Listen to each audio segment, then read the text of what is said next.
పాకిస్తాన్ ఇంకొక 2 రోజుల్లోపు తేల్చేయాలి. 2 రోజులు గూడా లేదు.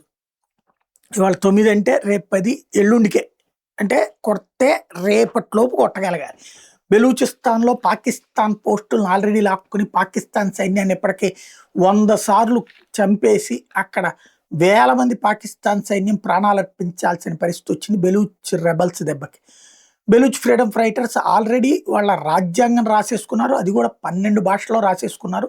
మాది సెపరేట్ అంటున్నారు. వాళ్ళ దగ్గర అమెరికన్ ఆయుధాలు కూడా ఉన్నాయి. అమెరికా తెర వెనకాల నుంచి వాళ్ళని నడిపిస్తోంది అన్నటువంటిది పాకిస్తాన్ కూడా భయపడి చస్తోంది.